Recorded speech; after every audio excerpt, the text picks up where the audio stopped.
The education system in America is facing many problems.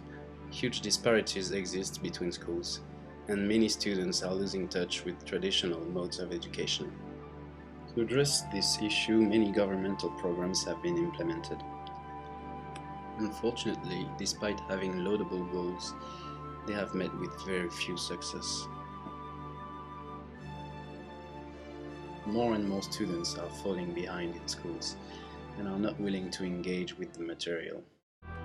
In some cases, the situation is so extreme that even the teachers don't know what to do anymore to grab the attention of students.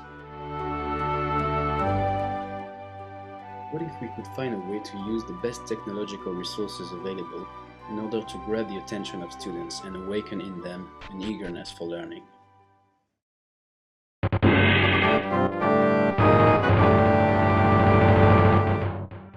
During the first years of their lives, children have a great appetite for learning. They investigate the world around them with the excitement of an explorer making discoveries. Education should not be perceived as a repulsive task. The current generation of students we have in schools are digital natives. They've been immersed in digital media all their life.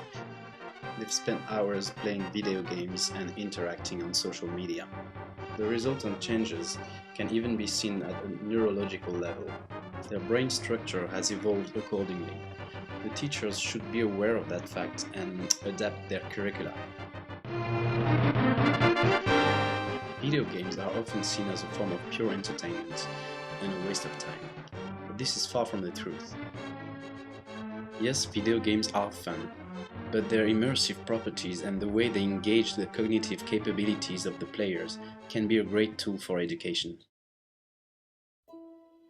James Paul G. is an American scholar that has been demonstrating for years that some of the most effective learning principles are embedded inside game designs. He argues that critical learning is only possible when individuals are able to turn abstract notions into actions, into a meaning that is situated. And that's exactly what good video games do. They encourage embodied forms of learning. Deep learning is also linked with play on identities. In a science class, for example, children have to put themselves in the skin of a scientist. They cannot learn if they are not willing to commit themselves. By taking on a new identity and seeing themselves as the kind of person who would undertake such a task, they can achieve this goal. This is why role-playing games are the perfect medium for education.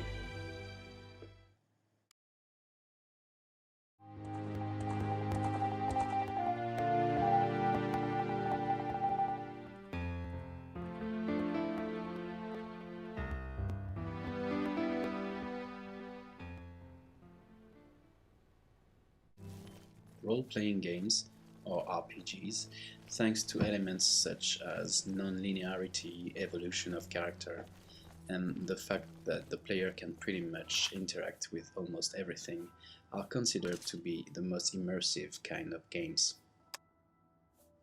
Narrative elements allow the player to take a mental journey as if it was literally transported into the game. This results with the players being in a mental state that is advantageous for critical learning. Well met. Following the design of some of the most classic multiplayer RPGs, a school could be recreated where the students would log on and find missions to accomplish.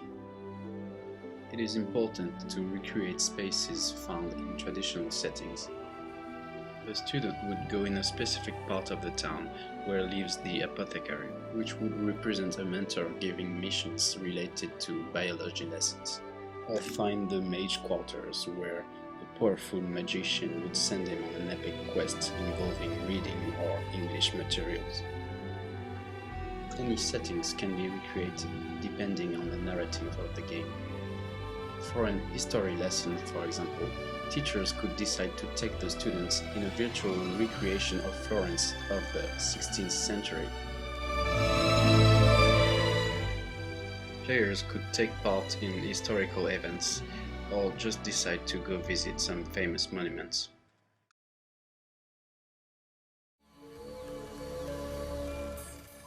One crucial aspect of the RPG is its open world element. It gives the student a sense of agency. He can decide to choose a different path and find other missions, which would then lead to different content to be learned and rewards to be earned.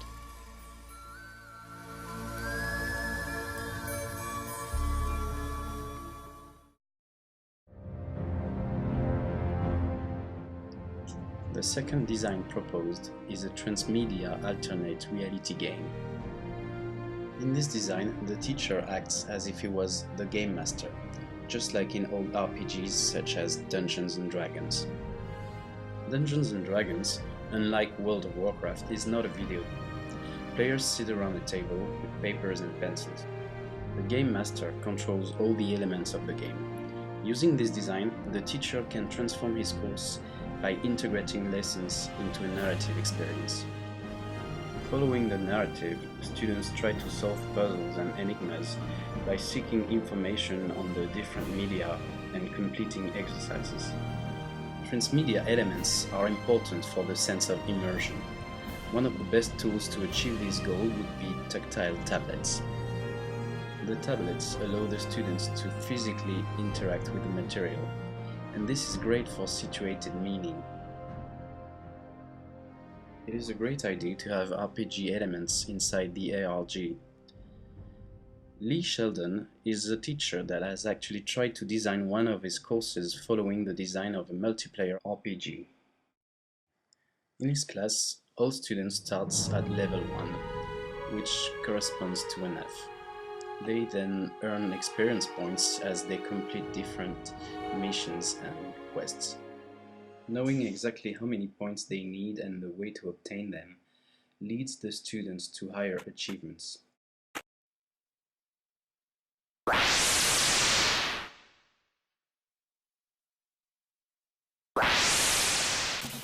A crucial element for both designs is that they should incorporate social features. Chat rooms, friending and sharing options will enable users to connect with each other and strengthen their relationships. Above all, spaces related to course content, like forums, should be created. There, the students can ask for help or just work with other students. Forums and comments sections will allow students to have constructive discussions and help them to have a better understanding of the course's content. This is a group of people who play Portal who decided to make a wiki to explicate all the physics in it. There are links, like in Momentum, to actual physical definitions in physics textbooks and physics articles. So now you see, whoa, there far from there being no articulation in language of the knowledge being developed in the game, there's a whole community devoted to doing just that. These games give rise to these people that get on the internet and begin to use quite technical, specialist language. Key elements an educational program should have in order to catch the students falling behind are engagement and immersion. Role-playing games provide this and much more. Today's technological tools have the power to transform education. In a not-so-distant future, technology will push the immersion even further. Multiplayer games not only encourage collaborative learning and engagement, they are designed in such a way that instills in the students the idea that learning is a pleasure. With the advent of search engines and free online courses, individuals today can learn an immensity of things, and they can do this directly from their phones, but unfortunately most do not.